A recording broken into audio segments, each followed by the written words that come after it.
las leyendas dominaban los cielos. Estaba dominado por un sentimiento de imbatibilidad. Y una leyenda que el tiempo y el recuerdo no han minado. La historia del gran Barón Rojo. 21 de abril de 1918. A unos cuantos metros de este lugar, Manfred von Richthofen exhaló su último aliento. El imbatible as germano, aquella amenaza de los cielos, resultó derribado por una sola bala. Le afectó al hígado, al corazón y también a los dos vasos principales. ¿Quién hizo el disparo que mató al Barón Rojo? Ahora, reescribiendo la historia, retrocede en el tiempo. Y en los campos de Francia las ametralladoras disparan de nuevo, resolviendo un misterio que ha desconcertado a los historiadores durante 80 años. Esta máquina es absolutamente fantástica. ¿A que sí lo es? Lo es, lo es. En Reescribiendo la historia... ¡Fuego!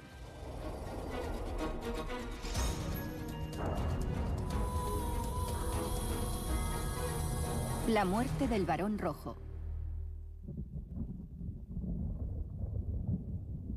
La Primera Guerra Mundial.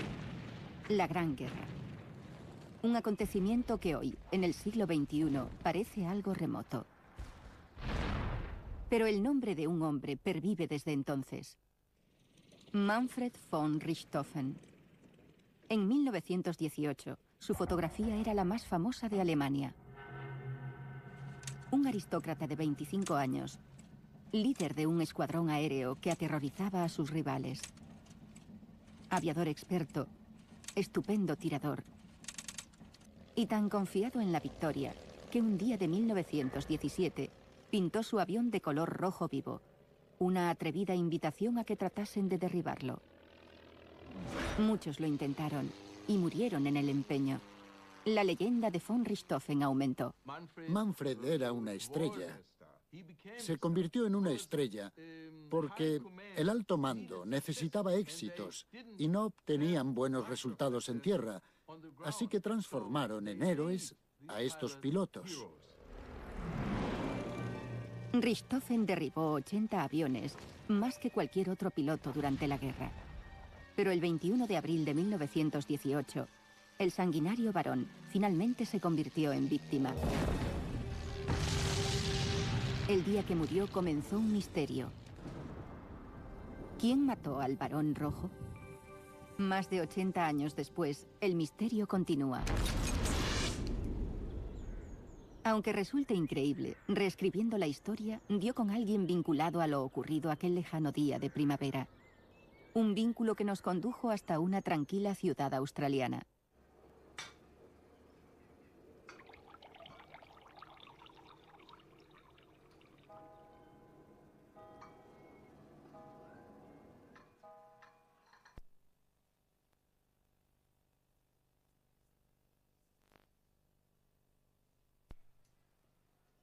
Había agua en las trincheras. Las ratas eran como gatos. Nunca dejaban de caer granadas o bombas. Era constante. Y las heridas eran espantosas, tantas que no podías contarlas. Ted Smoot presenció innumerables muertes en aquella terrible guerra. Hoy, solo una nos interesa. Cuando estaba allí, moribundo, no me dio ninguna pena. Smoot es el último testigo vivo de lo ocurrido el 21 de abril de 1918. No solo vio cómo derribaban al barón, sino que también vio morir ante él al mayor as de Alemania. Era un día claro. Estábamos en una zona de descanso a 1 kilómetro tras las líneas. Estábamos preparando el té.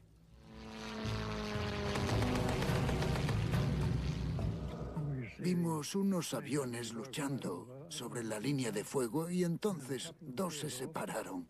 Vimos un triplano rojo descendiendo. Smoot pudo ver el avión porque el barón había cometido un grave error. Había perseguido a un avión británico hasta territorio aliado. De repente, von Richthofen se adentró en una tormenta de balas. Hizo un aterrizaje bastante bueno, pero al tocar tierra giró bruscamente a la derecha. Hasta hoy, Lo que más ha desconcertado a Smoot es la naturaleza de la herida mortal del varón. Todo el mundo disparó contra él y lo increíble es que solo le dio una bala. Muchos tiradores, miles de balas, pero solo una mató al varón. ¿Quién la disparó? ¡Fuego! Existen muchos relatos sobre lo ocurrido el 21 de abril. Pero estos son los hechos. A las 10:45 de la mañana, estalla una lucha aérea sobre las líneas alemanas entre un escuadrón aliado y el famoso circo volante del varón. El teniente May, un joven piloto canadiense en su primera misión de combate, se separa del grupo y vuela rumbo a casa. Los pilotos aliados volaban en modernos biplanos Sofit Camel que alcanzaban los 208 kilómetros por hora en vuelo nivelado. Iban armados con 2 ametralladoras montadas sobre el motor, dotadas de un dispositivo especial para disparar entre las aspas de la hélice. A las 10:55, el varón empieza la persecución. Su triplano Fokker DR-1 alcanzaba solo 176 kilómetros por hora. Pero era muy maniobrable. Un rival temible para el Camel. En cuanto a la destreza del varón en combate, no tenía parangón. 80 hombres habían intentado abatirlo y todos habían fracasado. El Camel y el triplano vuelan hacia el oeste por el Valle del Somme, casi rozando las copas de los árboles y a punto de chocar contra el campanario de la iglesia de un pueblo llamado Vaux-sur-Somme. El jefe del escuadrón, Roy Brown, ve a su compatriota bajo las ametralladoras enemigas y acude en su ayuda. 10:58. El capitán Brown hace una ráfaga de disparos y ve que el triplano rojo vira a la derecha. Brown gana altura y pone rumbo noroeste en ayuda de otro avión británico. En ese mismo momento, los soldados australianos en tierra abren fuego contra el triplano rojo. 11 de la mañana. El avión del varón ha aterrizado cerca de una gran chimenea. Aún está vivo, pero segundos después de que los soldados australianos llegan allí, muere. La causa, una sola bala que le atravesó el pecho. ¿Qué pasó en aquellos últimos 2 minutos de la vida de Manfred von Richthofen? A primera vista, parece casi imposible saber quién fue el responsable de su muerte, debido a la rapidez de los hechos y al número de personas que estaban disparando. Las balas procedían de todas direcciones. Hay colinas, hay valles, hay árboles, así que nadie pudo ver toda la acción, solo fragmentos de ella. ¿Pero quién mató al varón?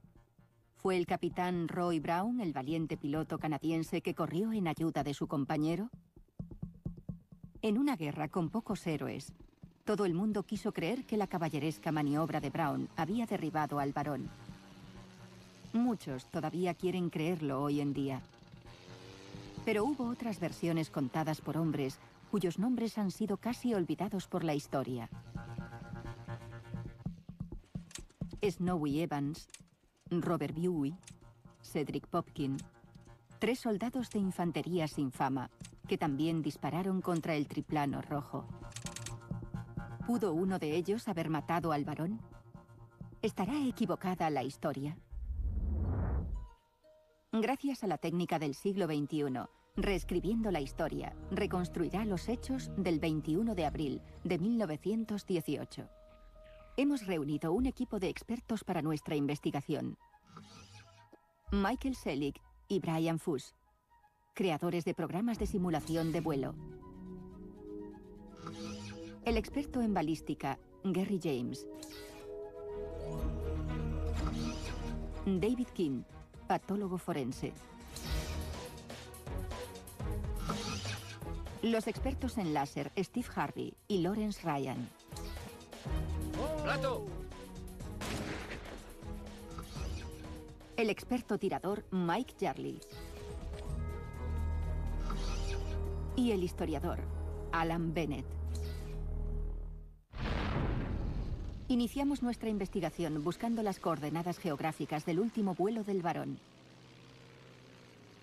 Antes de poder averiguar cómo murió, necesitamos saber dónde. El lugar exacto donde acabó la vida del más destacado piloto de la Primera Guerra Mundial ni siquiera se conocía.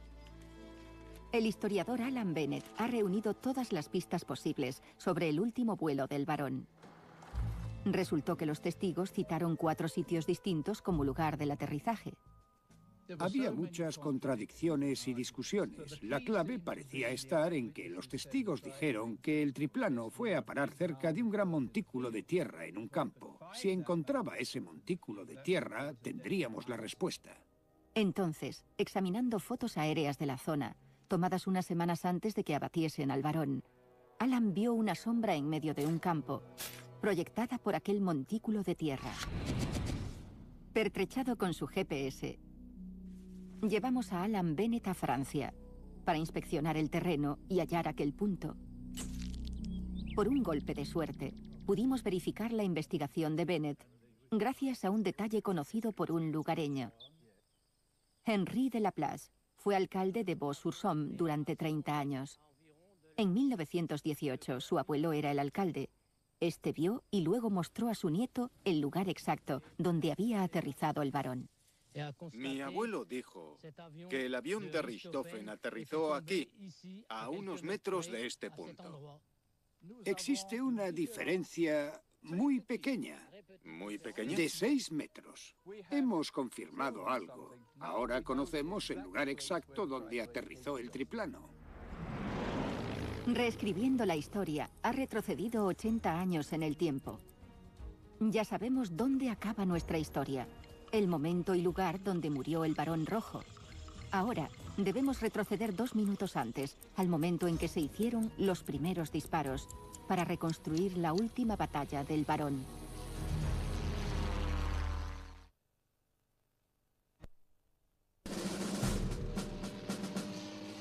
Cuando murió en 1918, el Barón Rojo era una leyenda.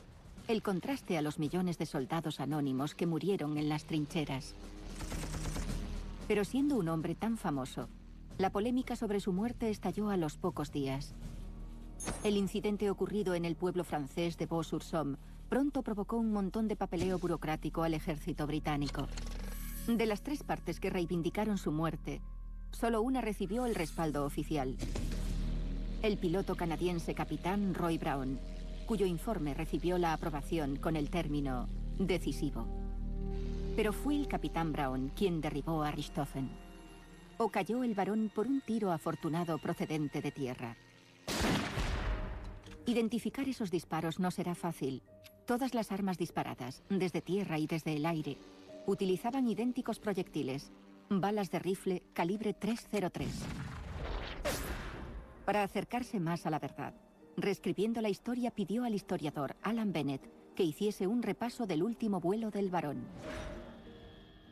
El Barón persiguió al teniente May. Después Brown vio lo que ocurría y decidió descender en su rescate. El teniente May, perseguido por el Barón, vino por el canal directo hacia nosotros. Iba casi a ras de agua. Cuando llegaron a la esquina no viraron. Pasaron justo por encima de donde estamos, se alejaron y descendieron sobre Vaux-sur-Somme. El teniente May entró por esa calle, sobre esos tejados rojos. Cruzó así y voló sobre la iglesia, esquivando por poco el campanario. El Barón Rojo iba pegado a su cola y desaparecieron por encima de aquellos árboles. Solo en un pontón de campaña, al oeste de Vaux-sur-Somme, alguien ve que aparece un tercer aeroplano, descendiendo sobre el Barón. Había una cuadrilla reparando el pontón que había aquí. Oyeron motores de avión y vieron al Barón Rojo persiguiendo al teniente May. Brown no pasó de este punto. Dio la vuelta y regresó en aquella dirección para ayudar a otro piloto que tenía dificultades. ¿Pudo ser el breve ataque de Brown el responsable de la muerte del Barón Rojo? Aunque nunca recibió el apoyo oficial del ejército, su informe se convirtió en la historia aceptada, la historia que el público quiso creer. Estoy bastante seguro de que el capitán Brown derribó al Barón Rojo. Para transformar el mito histórico en realidad histórica, tenemos que recrear ese último combate aéreo. Varios aviones de la Primera Guerra Mundial todavía siguen operativos hoy en día. Recrear una batalla aérea con la intensidad de 1918, entre la vida y la muerte, sería imposible con estas frágiles antigüedades. Pero hay otra forma de reproducir la batalla aérea. En un simulador de vuelo. Michael Selig y Brian Fuss son pilotos avezados, expertos en aerodinámica y creadores de software de simulación de vuelos. Para ayudarnos a resolver este misterio, reconstruirán el Sofit Camel y el Fokker DR-1 dentro de un moderno ordenador. Lo importante es que el piloto se vea ante las mismas dificultades que en la Primera Guerra Mundial, tanto en lo referente a aerodinámica como a armamento. Calcularemos la influencia aerodinámica, tendremos en cuenta las vibraciones y, hecho esto, comprobaremos hacia dónde se dirigen los disparos. Alcanzar a alguien con una ametralladora montada en la cubierta de un avión que vibra y que es sacudido por el viento no es tarea fácil, y los ases tenían un secreto para el éxito. En combate, lo común era colocarse a cola. Eso es. A unos 9 metros. Cuando Roy Brown atacó al varón, no tenía muchas oportunidades de acertar. El sol estaba a su espalda y bajó en picado a toda potencia, probablemente alcanzando 288 km/h antes de abrir fuego a unos 300 metros. A esa velocidad, tendría que ascender a los 90 metros para evitar una colisión. No llegó a acercarse lo suficiente como para asegurar su blanco. Este es el encuentro que Fuss y Selig recrearán. Pero todavía les falta una pieza del rompecabezas. La trayectoria exacta de las balas que Brown disparó contra el varón. Reconstruyendo la historia, recurrió al experto en armas Gary James. La ametralladora Vickers era un arma muy precisa. Tenía un cargador de tambor que en tierra hacía unos 500 disparos por minuto y en vuelo aumentaba casi hasta los 900 disparos. Para disparar tan rápido, la Vickers, igual que todas las ametralladoras, debía sacrificar un poco la precisión. Lo que queremos averiguar ahora es la dispersión real de las balas salidas de la Vickers de Brown. Mediremos la dispersión tras disparar desde unos 160 metros.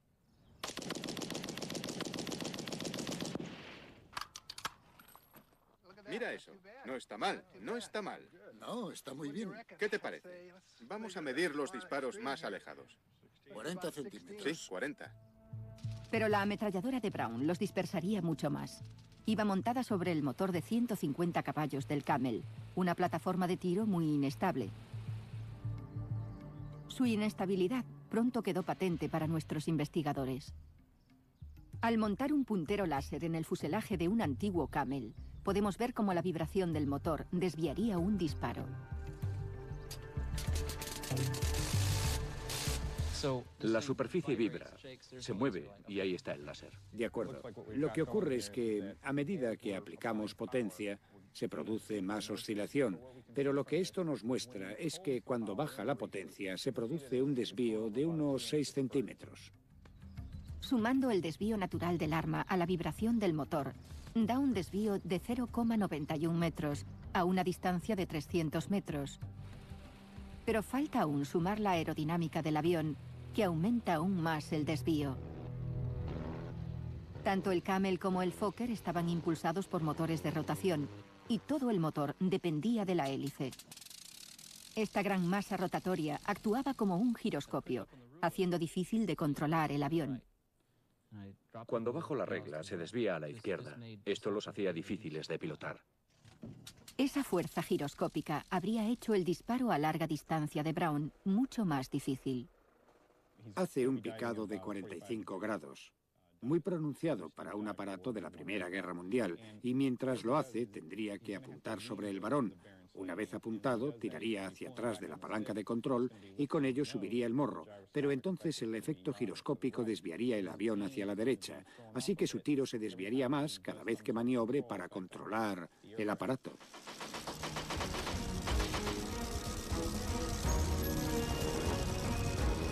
Reescribiendo la historia, está a punto de retroceder en el tiempo para reconstruir la última misión del Barón Rojo.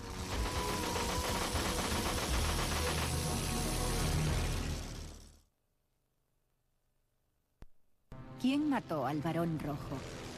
¿Fue el piloto Roy Brown? el hombre que, según la historia, disparó el tiro fatídico? ¿O fue otra persona quien derribó a Manfred von Richthofen?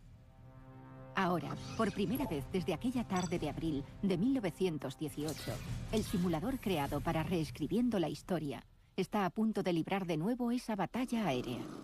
Esto está hecho de maravilla. La simulación deja bien claro lo difícil que eran de pilotar aquellos aviones. Es muy difícil volar cuando no tienes una línea del horizonte.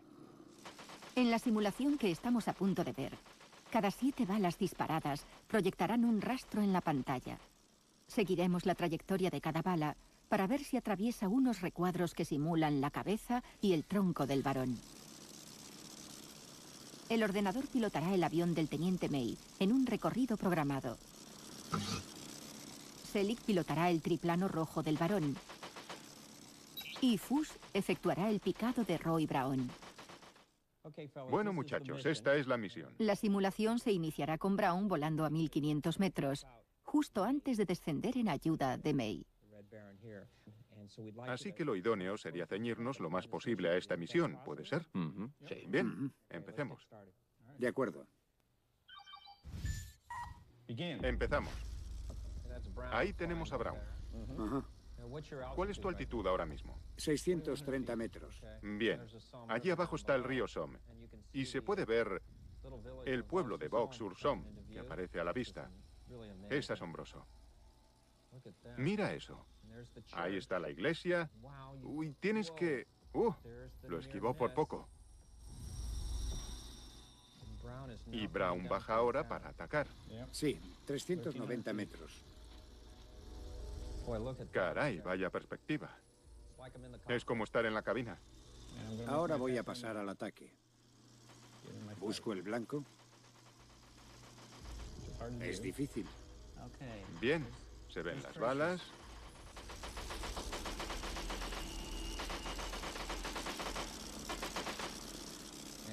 Y maniobra de retirada. Qué rápido ha sido. La misión ha terminado. El rápido ataque de Braun termina en unos pocos segundos. El varón se desvía a la derecha tras ver que las balas le pasan rozando, exactamente como ocurrió en 1918. ¿Pero hizo Braun algún blanco? ¿Cómo fue? Pues no muy bien. Creo que no hemos hecho ningún blanco.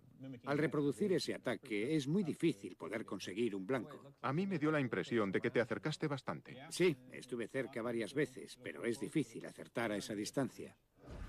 En 5 rondas de disparos, nuestro Roy Braun simulado no logró hacer ningún blanco sobre el varón. El objetivo es muy pequeño.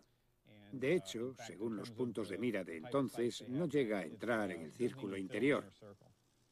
Además, es muy difícil poder hacer un blanco a esa distancia.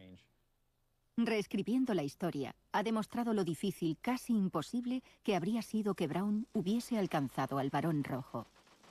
¿Pero pudo ser que tuviese suerte con alguna de las balas de su ametralladora? Y si fue así, ¿hay alguna prueba física que confirme o refute que Braun realizó ese disparo afortunado? La hay. Los restos mortales de Manfred von Richthofen. La noche del 21 de abril, su cuerpo fue examinado por 2 médicos de aviación. No hicieron fotografías, pero su informe nos permitió reconstruir con exactitud las heridas del varón.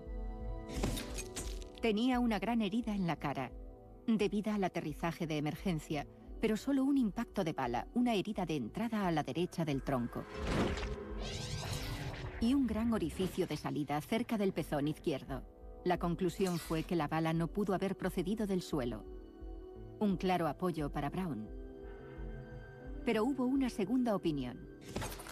A la mañana siguiente, 2 médicos del ejército analizaron la misma herida y concluyeron que la había causado una bala del calibre 303. Las balas disparadas por Braun, pero también las disparadas desde tierra. La técnica forense en 1918 era primitiva, pero tal vez reescribiendo la historia pueda aportar nuevos y precisos datos médicos al misterio.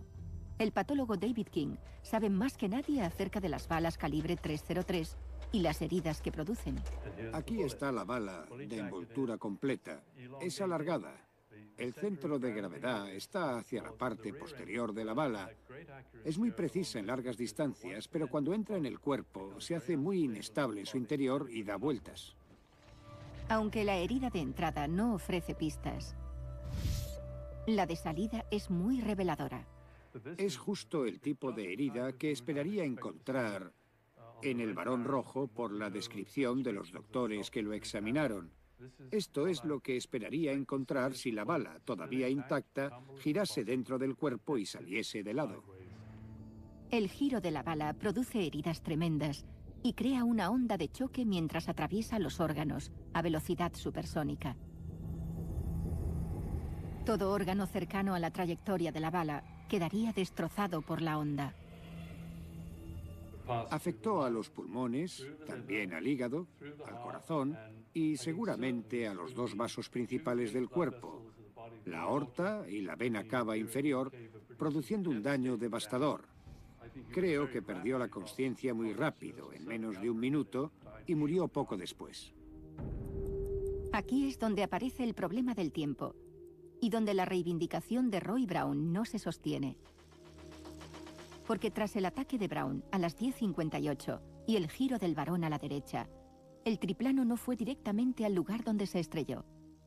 En lugar de ello, voló sobre la ametralladora del soldado australiano Cedric Popkin unos 30 segundos más tarde. Y unos 30 segundos después de eso, pasó sobre las ametralladoras de otros dos australianos, Dewey y Evans, situados tras la colina. Si al varón lo hubiese alcanzado Brown, ya estaría inconsciente. Sin embargo, viró y puso rumbo a casa, haciendo otro giro más antes del aterrizaje de emergencia, cerca de la gran chimenea. 11 de la mañana, casi 2 minutos después del ataque de Brown, unos soldados australianos, Ted Smoot entre ellos, llegaron junto al avión y el varón rojo aún estaba vivo. Lo tendimos en el suelo y solo dijo una palabra, caput, y murió.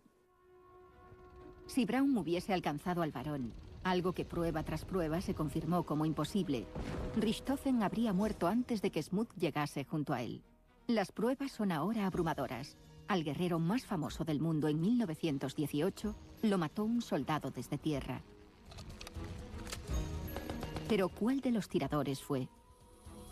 ¿Podremos poner un nombre y un rostro al hombre que efectuó el disparo que tendría eco en toda la historia?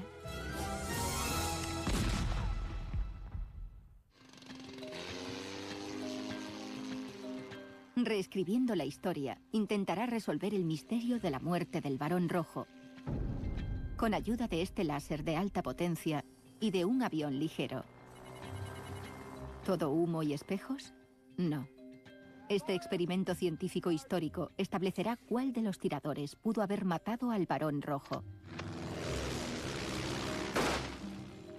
Primero, pedimos al experto en balística Gary James que determine la distancia desde la que mataron al varón. Este material gelatinoso se aproxima bastante a la densidad del cuerpo humano. Esto tiene unos 40 centímetros de largo, que es aproximadamente el ancho de un tronco humano. Esto es lo que ocurriría con un tronco humano si recibiese un impacto a poca distancia de un calibre .303. ¡Caramba! ¡Mira eso! ¡Madre mía! Ha quedado destrozado. Esto es todo lo que ha quedado del paquete. La potente onda de choque de la bala lo despedaza por completo. Es imposible que a von Richthofen le disparasen desde poca distancia con una bala de este tipo. Le habría causado más destrozos que los que le encontraron. Esto es asombroso. Los testigos oculares dijeron que la bala que mató al varón se encontró dentro de su cazadora de vuelo, lo que significa que le dispararon desde larga distancia. Reduciendo la cantidad de pólvora del cartucho, James simula ese disparo.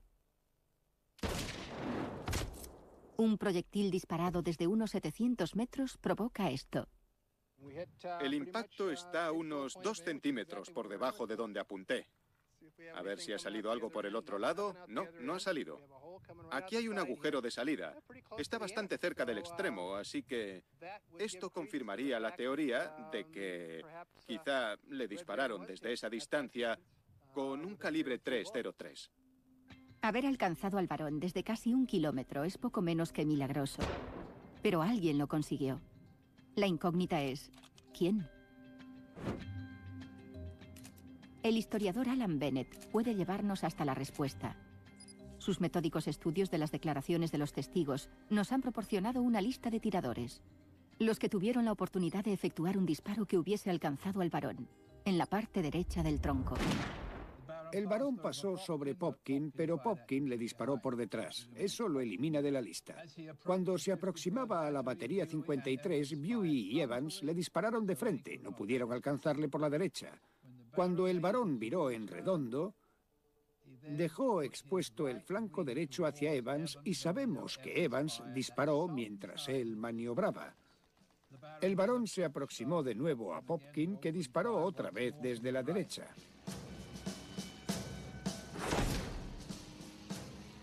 Tanto Evans como Popkin dispararon contra el flanco derecho del varón, desde una distancia entre 500 y 700 metros.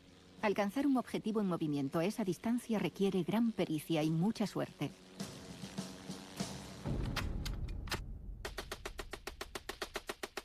Así de grande se ve un objetivo de 1,5 metros cuadrados a 700 metros. Un poco a la derecha. Hay viento. El triplano del varón tenía el doble de longitud y no estaba inmóvil.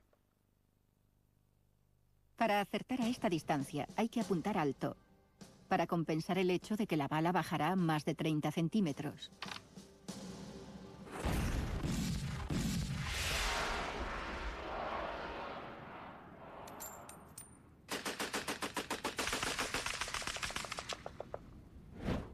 Mira eso, hemos hecho diana. Es asombroso. Hicimos más disparos que estos. Hay una dispersión de, yo diría, entre 1,5 metros y 2 metros. Ni una décima parte de los disparos han dado en el blanco. Y recuerden, los soldados australianos no tenían la ventaja de un blanco fijo. El suyo volaba a 160 kilómetros por hora. Tienen que reaccionar muy rápido. Solo tienen unos segundos para disparar. Y tendrían que tener muchísima suerte. ¿Pudo un disparo hecho desde tierra haber alcanzado al varón en el ángulo adecuado como para provocarle las heridas halladas en la autopsia? Los que sostienen que Roy Brown efectuó el disparo desde el aire dicen que el impacto desde tierra era imposible. ¿Estarán en lo cierto? ¡Plato! Para ayudarnos a averiguarlo, reescribiendo la historia, buscó la colaboración de Mike Jarley, uno de los mejores tiradores de Gran Bretaña.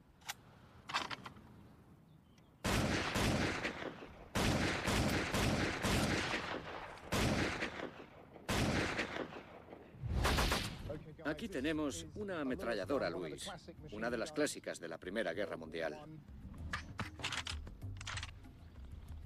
Pueden imaginarse que apuntan a un avión y van.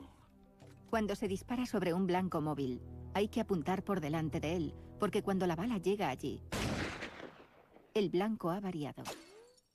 Si queremos darle a un aeroplano de la Primera Guerra Mundial a unos 360 metros, habrá que adelantarse el cuádruple de la medida del fuselaje para un disparo cruzado.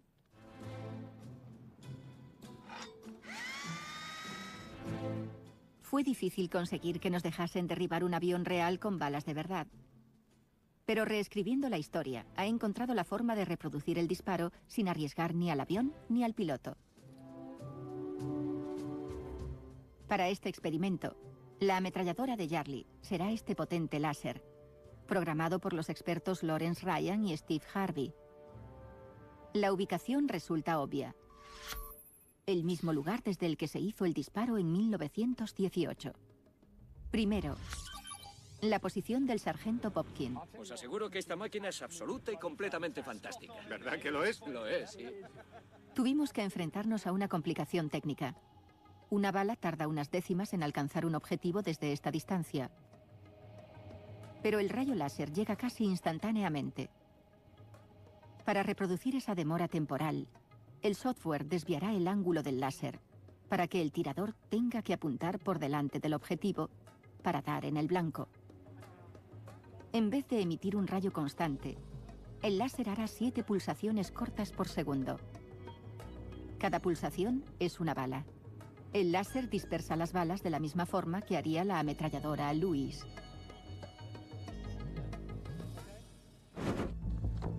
Aquí tenemos el mapa del vuelo. Alan Bennett informa a los pilotos sobre la ruta que deben seguir, ciñéndose lo más posible al último vuelo del Barón Rojo.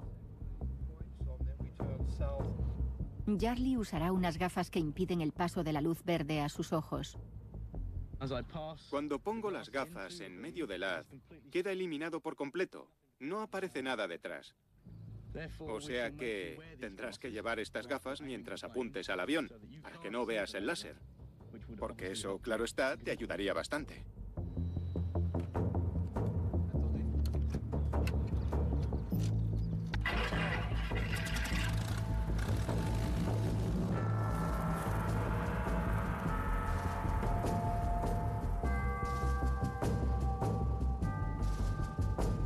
Estos pilotos están a punto de retroceder a 1918. Primero, una pasada de prueba para comprobar todo. Vamos a hacer la pasada de reconocimiento. Atención, James, primera pasada, todo el mundo listo. ¡Listos! Vale, ahí vienen.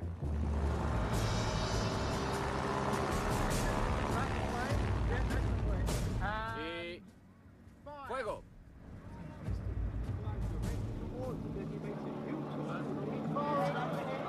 Sí, le ha dado. Tengo problemas para moverlo. El láser necesita unos ajustes y hay discrepancias respecto a la ruta. Tiene que pasar por encima de donde estamos. Vale, se lo diré. Justo por encima. Atención, tierra, esperamos instrucciones. Unas pequeñas rectificaciones en la ruta y ya estamos listos para saber qué posibilidad tuvo Popkin para abatir al Barón Rojo. Para que los impactos del láser en el avión sean bien visibles, el experimento empieza al caer la noche.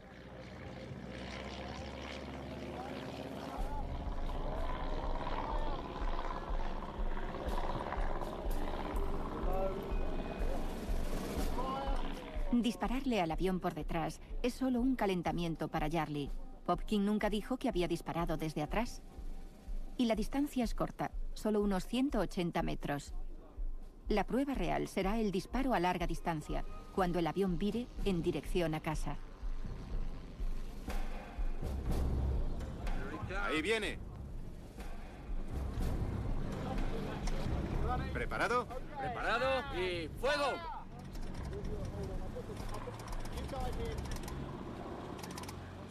En 11 segundos de disparos, Jarly alcanza al avión 20 veces. La mitad de los blancos están a la derecha de la cabina. He disparado con toda clase de armas, pero nunca con algo como esto. Hemos demostrado hoy que podría haber derribado al Barón Rojo. Parece evidente que el sargento Popkin pudo haber alcanzado a von Richthofen. Pero aún queda un tirador en la lista.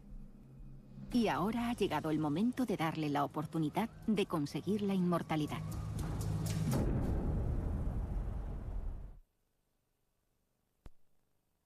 Igual que en 1918, un pequeño aeroplano corona una colina y un tirador aguarda el momento de disparar. Nuestra investigación sobre la muerte del Barón Rojo está casi completa. Snowy Evans fue el último que disparó contra el Barón. Primero, disparó cuando el Barón se acercaba a él. El tirador Mike Jarly tendrá la misma oportunidad. Bien, ¡fuego! Y consigue unas cuantas dianas. No es posible que un disparo frontal a corta distancia matase al Barón. Probablemente vio que las balas le pasaban rozando. Giró hacia casa y expuso el flanco derecho al tirador Evans. ¿Conseguirá Jarly el impacto con el láser? Centrar a 2 metros. ¡Fuego! Taca, taca, taca, taca, taca, taca, taca. Taca, taca, taca, taca, taca, taca, taca. Taca, taca, taca, taca, taca, taca, taca. ¿Le he dado? No. Jarly ha fallado, pero no está dispuesto a rendirse.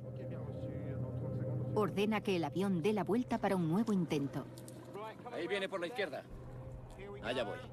Si consigue hacer blanco, entonces el tirador de 1918 al que encarna Snowy Evans podría haberlo logrado también. Vale. Taca, taca, taca, taca, taca, taca, taca, taca. Ajusta Taca, más. taca, taca, taca, taca, taca. Taca, taca, taca, Ajusta taca, más. taca, taca. Blanco. Vale, alto. Alto al fuego. Ha servido. Es interesante, porque ese impacto pudo ser el que mató al varón rojo, ¿no? Sí, está en el ángulo. Sí, era el ángulo correcto, ¿verdad? Por la derecha, orificio de entrada. Sí. Y por la izquierda, orificio de salida. Nuestro experimento demuestra que tanto Popkin como Evans tuvieron oportunidad de efectuar el disparo. Pero ¿cuál de los dos apretó el gatillo?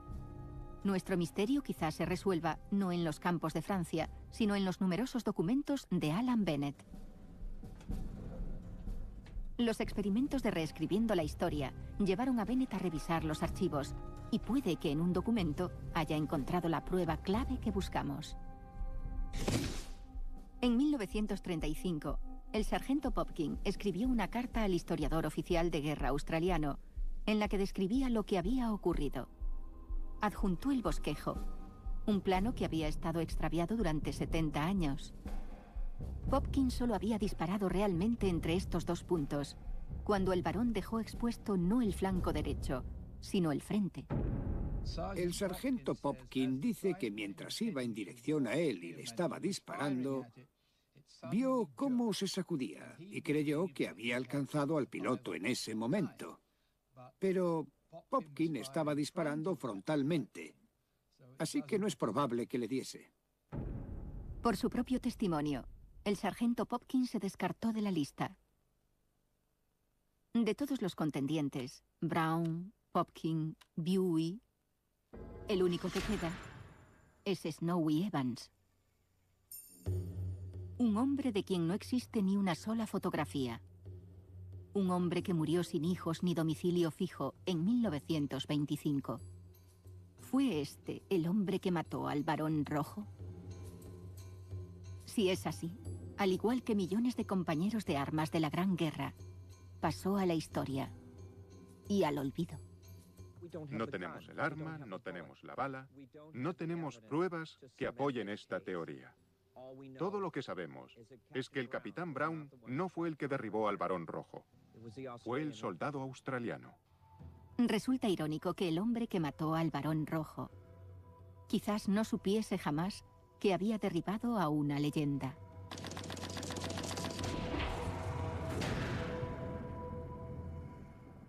Pero para un hombre, casi un siglo después, la pasión de una guerra hace mucho olvidada aún sigue viva.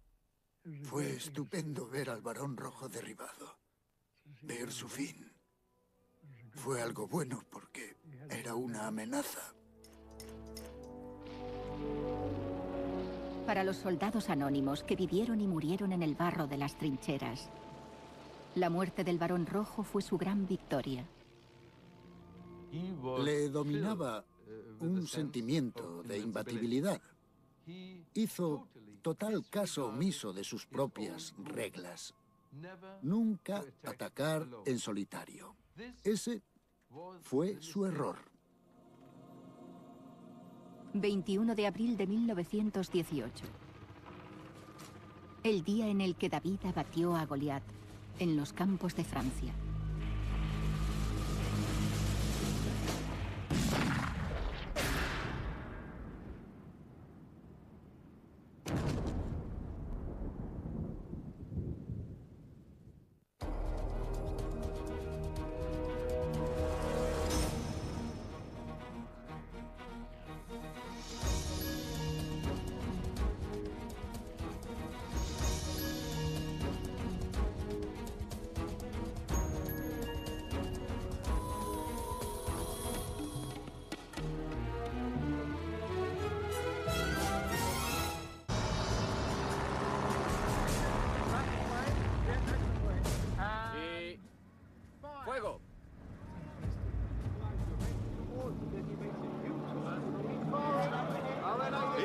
dado.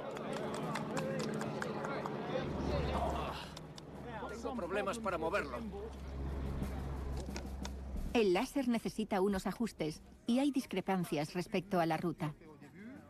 Tiene que pasar por encima de donde estamos. Vale, se lo diré. Justo por encima.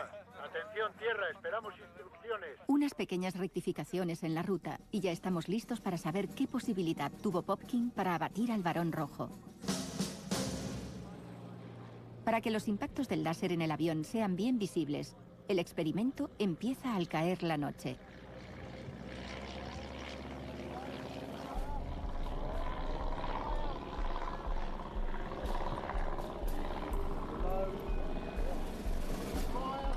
Dispararle al avión por detrás es solo un calentamiento para Jarly. Popkin nunca dijo que había disparado desde atrás. Y la distancia es corta, solo unos 180 metros.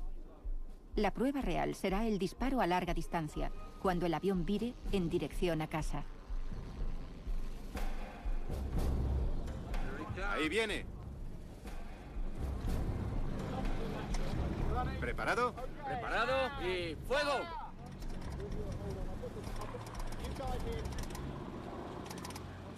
En 11 segundos de disparos, Jarly alcanza al avión 20 veces. La mitad de los blancos están a la derecha de la cabina. He disparado con toda clase de armas, pero nunca con algo como esto. Hemos demostrado hoy que podría haber derribado al varón rojo. Parece evidente que el sargento Popkin pudo haber alcanzado a von Richthofen. Pero aún queda un tirador en la lista. Y ahora ha llegado el momento de darle la oportunidad de conseguir la inmortalidad.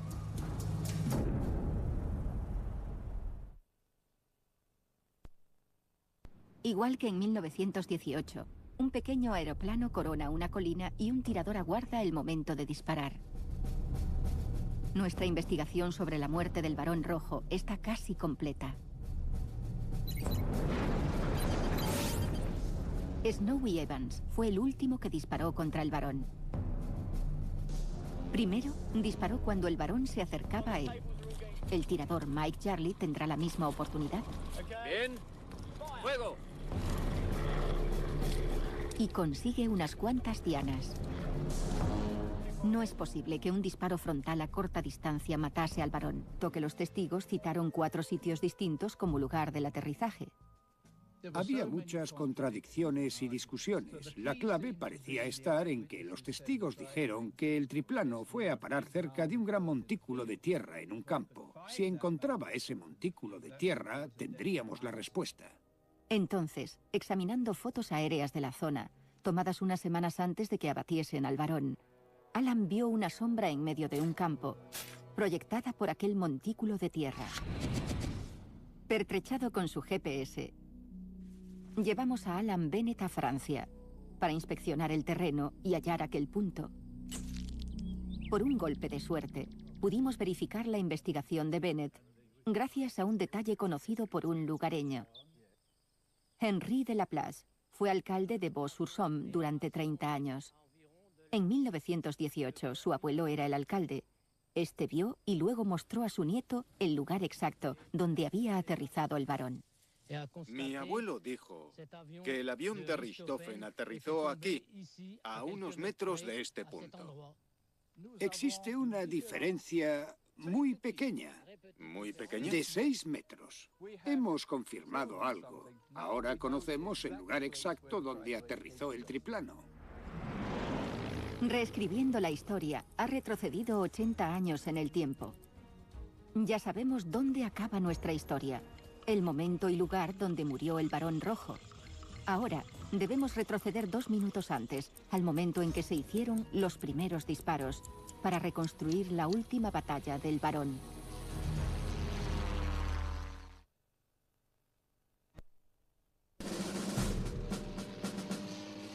Cuando murió en 1918, el varón rojo era una leyenda.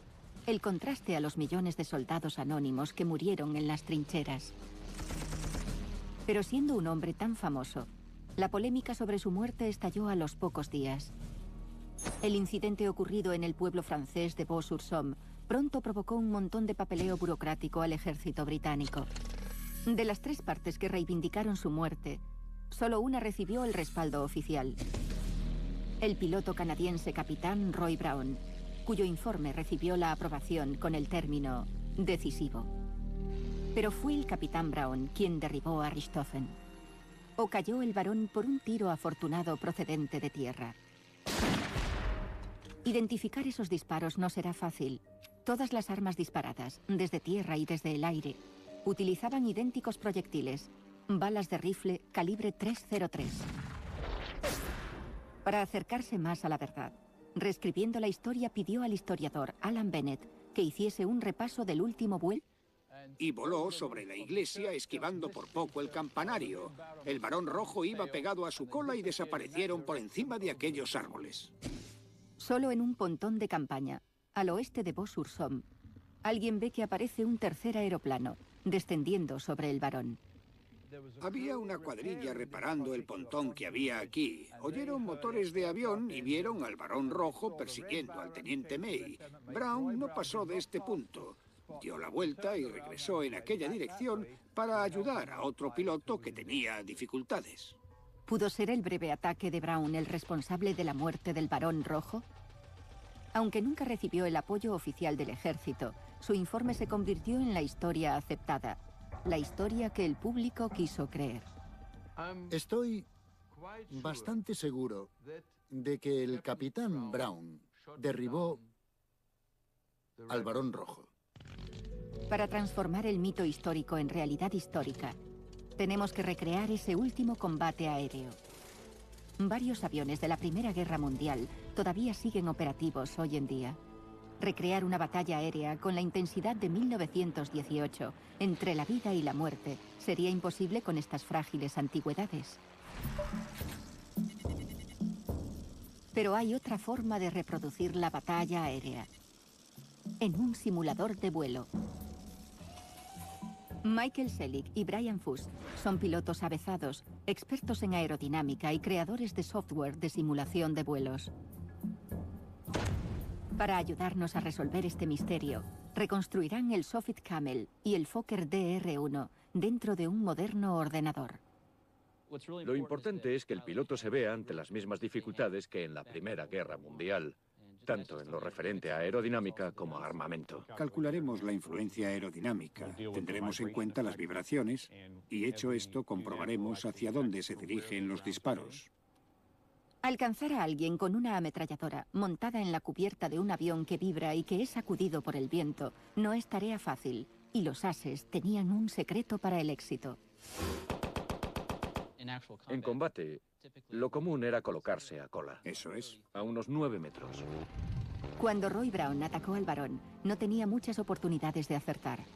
El sol estaba a su espalda y bajó en picado a toda potencia, probablemente alcanzando 288 km/h antes de abrir fuego a unos 300 metros. A esa velocidad, tendría que ascender a los 90 metros para evitar una colisión. No llegó a acercarse lo suficiente como para asegurar su blanco. Este es el encuentro que Fuss y Selig recrearán. Pero todavía les falta una pieza del rompecabezas. Momento y lugar donde murió el varón rojo.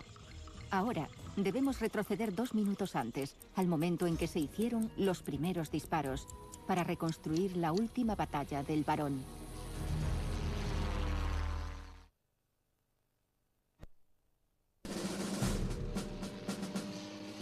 Cuando murió en 1918, el varón rojo era una leyenda. El contraste a los millones de soldados anónimos que murieron en las trincheras.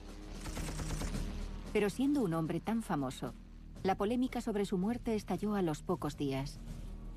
El incidente ocurrido en el pueblo francés de Vaux-sur-Somme pronto provocó un montón de papeleo burocrático al ejército británico. De las 3 partes que reivindicaron su muerte, solo una recibió el respaldo oficial. El piloto canadiense capitán Roy Brown, cuyo informe recibió la aprobación con el término decisivo. Pero fue el capitán Brown quien derribó a Richthofen. O cayó el varón por un tiro afortunado procedente de tierra. Identificar esos disparos no será fácil. Todas las armas disparadas, desde tierra y desde el aire, utilizaban idénticos proyectiles, balas de rifle calibre .303. Para acercarse más a la verdad, reescribiendo la historia, pidió al historiador Alan Bennett que hiciese un repaso del último vuelo del Barón. El Barón persiguió al teniente May. Después Brown vio lo que ocurría y decidió descender en su rescate. El teniente May, perseguido por el Barón, vino por el canal directo hacia nosotros. Iba casi a ras de agua. Cuando llegaron a la esquina no viraron. Pasaron justo por encima de donde estamos, se alejaron y descendieron sobre Vaux-sur-Somme. El teniente May entró por esa calle, sobre esos tejados rojos. Cruzó así y voló sobre la iglesia, esquivando por poco el campanario. El Barón Rojo iba pegado a su cola y desaparecieron por encima de aquellos árboles. Solo en un pontón de campaña, al oeste de Vaux-sur-Somme, alguien ve que aparece un tercer aeroplano, descendiendo sobre el Barón. Había una cuadrilla reparando el pontón que había aquí. Oyeron motores de avión y vieron al Barón Rojo persiguiendo al teniente May. Brown no pasó de este punto. Dio la vuelta y regresó en aquella dirección para ayudar a otro piloto que tenía dificultades. ¿Pudo ser el breve ataque de Brown el responsable de la muerte del Barón Rojo? Aunque nunca recibió el apoyo oficial del ejército, su informe se convirtió en la historia aceptada, la historia que el público quiso creer. Estoy bastante seguro de que el capitán Brown derribó al Barón Rojo. Para transformar el mito histórico en realidad. Aquí, a unos metros de este punto. Existe una diferencia muy pequeña. ¿Muy pequeña? De 6 metros. Hemos confirmado algo. Ahora conocemos el lugar exacto donde aterrizó el triplano. Reescribiendo la historia, ha retrocedido 80 años en el tiempo. Ya sabemos dónde acaba nuestra historia, el momento y lugar donde murió el Barón Rojo. Ahora, debemos retroceder 2 minutos antes, al momento en que se hicieron los primeros disparos, para reconstruir la última batalla del Barón.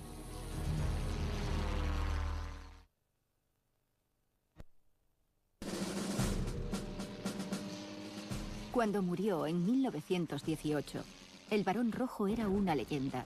El contraste a los millones de soldados anónimos que murieron en las trincheras. Pero siendo un hombre tan famoso, la polémica sobre su muerte estalló a los pocos días. El incidente ocurrido en el pueblo francés de Vaux-sur-Somme pronto provocó un montón de papeleo burocrático al ejército británico.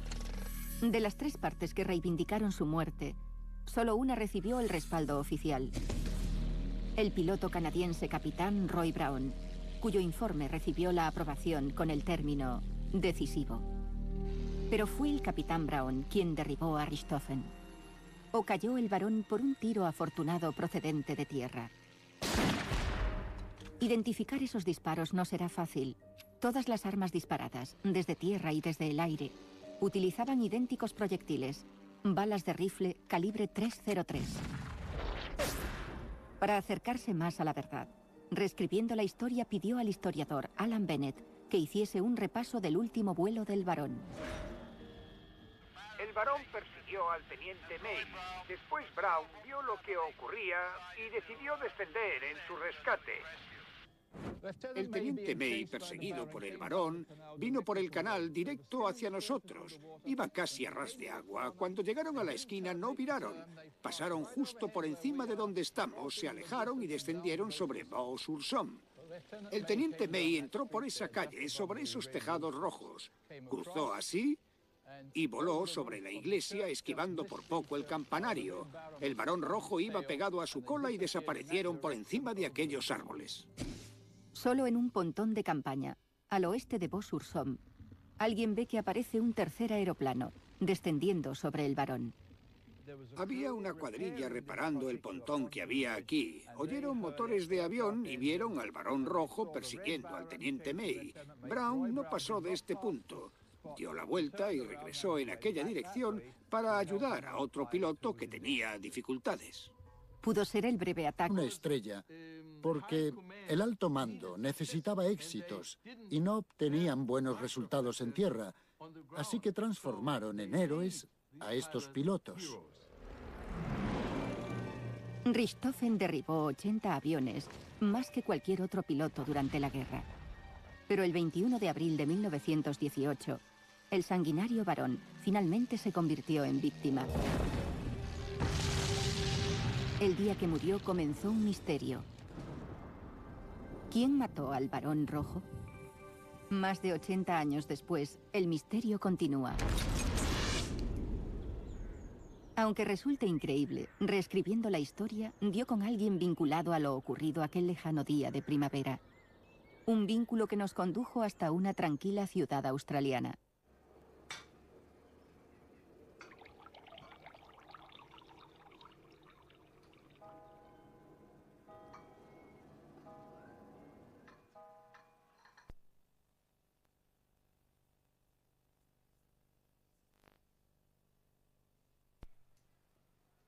Había agua en las trincheras. Las ratas eran como gatos. Nunca dejaban de caer granadas o bombas. Era constante.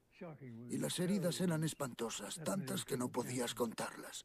Ted Smoot presenció innumerables muertes en aquella terrible guerra. Hoy, solo una nos interesa. Cuando estaba allí, moribundo, no me dio ninguna pena. Smoot es el último testigo vivo de lo ocurrido el 21 de abril de 1918. No solo vio cómo derribaban al barón, sino que también vio morir ante él al mayor as de Alemania. Era un día claro. Estábamos en una zona de descanso a 1 kilómetro tras las líneas. Estábamos preparando el té.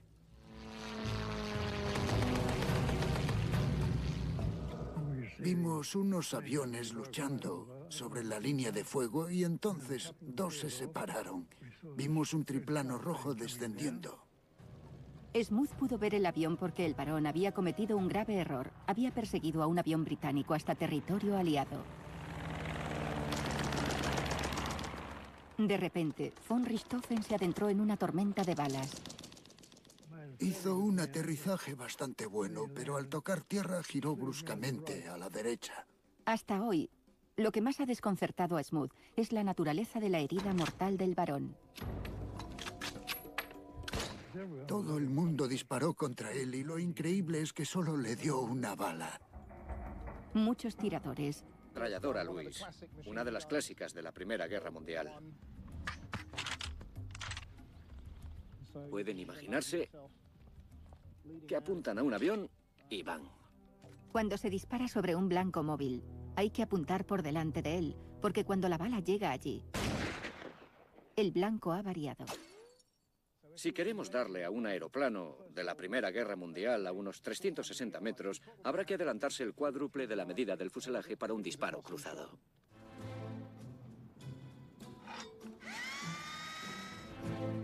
Fue difícil conseguir que nos dejasen derribar un avión real con balas de verdad. Pero reescribiendo la historia, ha encontrado la forma de reproducir el disparo sin arriesgar ni al avión ni al piloto. Para este experimento, la ametralladora de Jarly será este potente láser, programado por los expertos Lawrence Ryan y Steve Harvey. La ubicación resulta obvia. El mismo lugar desde el que se hizo el disparo en 1918. Primero, la posición del sargento Popkin. Os aseguro que esta máquina es absoluta y completamente fantástica. ¿Verdad que lo es? Lo es, sí. Tuvimos que enfrentarnos a una complicación técnica. Una bala tarda unas décimas en alcanzar un objetivo desde esta distancia. Pero el rayo láser llega casi instantáneamente. Para reproducir esa demora temporal, el software desviará el ángulo del láser para que el tirador tenga que apuntar por delante del objetivo para dar en el blanco. En vez de emitir un rayo constante, el láser hará 7 pulsaciones cortas por segundo. Cada pulsación es una bala. El láser dispersa las balas de la misma forma que haría la ametralladora Lewis.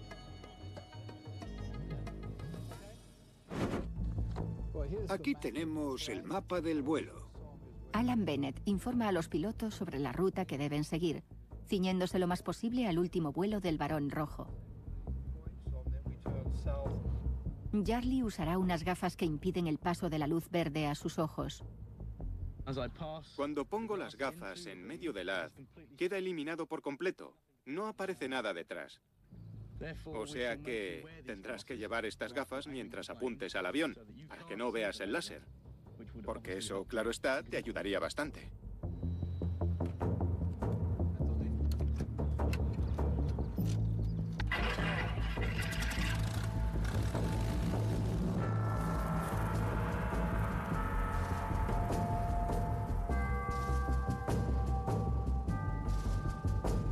Estos pilotos están a punto de retroceder a 1918. Primero, una pasada de prueba para... Tenemos una ametralladora Lewis, una de las clásicas de la Primera Guerra Mundial. Pueden imaginarse que apuntan a un avión y van. Cuando se dispara sobre un blanco móvil, hay que apuntar por delante de él, porque cuando la bala llega allí, el blanco ha variado. Si queremos darle a un aeroplano de la Primera Guerra Mundial a unos 360 metros, habrá que adelantarse el cuádruple de la medida del fuselaje para un disparo cruzado.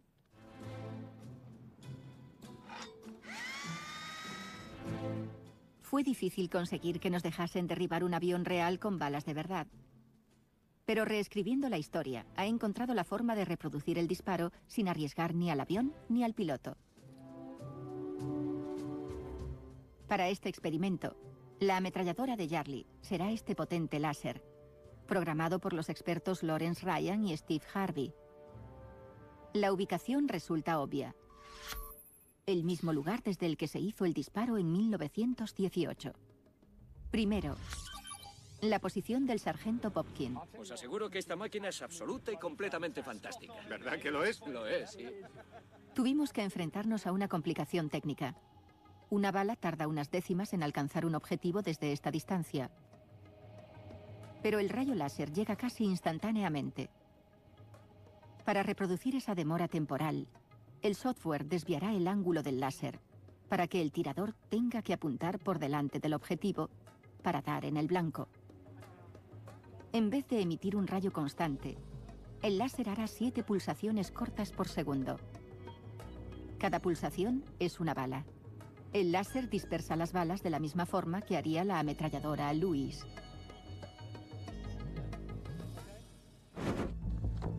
Aquí tenemos el mapa del vuelo.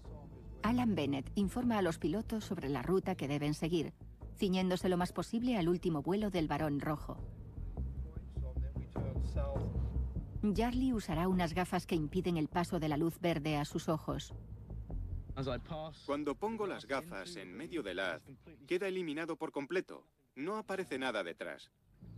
O sea que tendrás que llevar estas gafas mientras apuntes al avión, para que no veas el láser. Porque eso, claro está, te ayudaría bastante.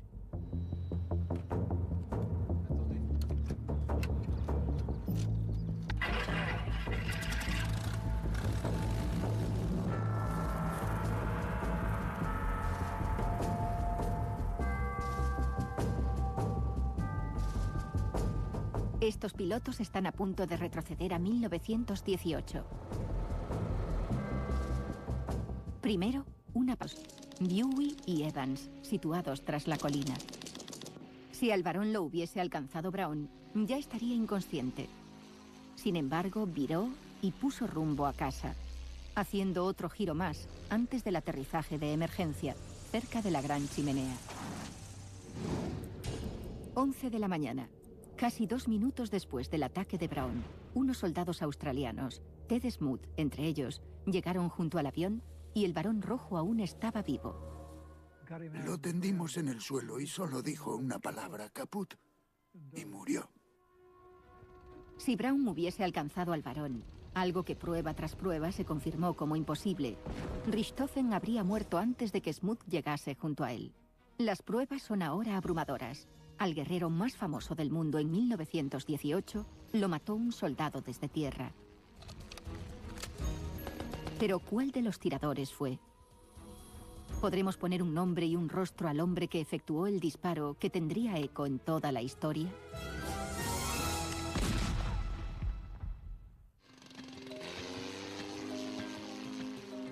Reescribiendo la historia, intentará resolver el misterio de la muerte del Barón Rojo, con ayuda de este láser de alta potencia y de un avión ligero. ¿Todo humo y espejos? No. Este experimento científico histórico establecerá cuál de los tiradores pudo haber matado al Barón Rojo. Primero, pedimos al experto en balística Gary James que determine la distancia desde la que mataron al Barón.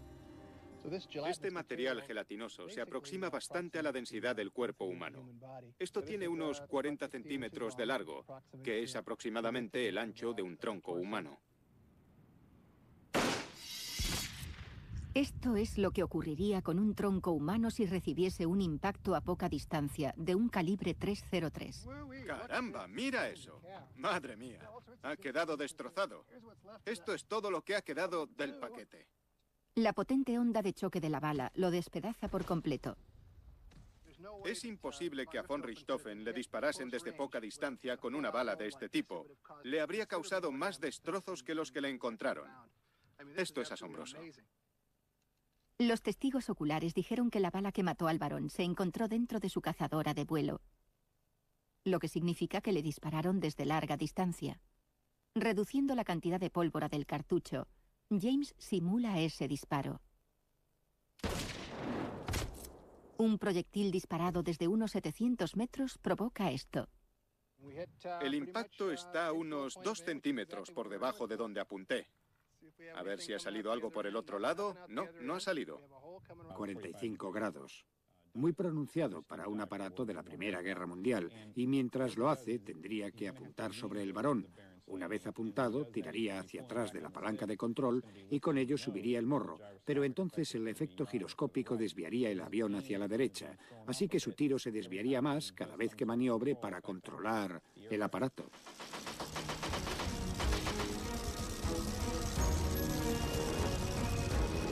Reescribiendo la historia, está a punto de retroceder en el tiempo para reconstruir la última misión del Barón Rojo.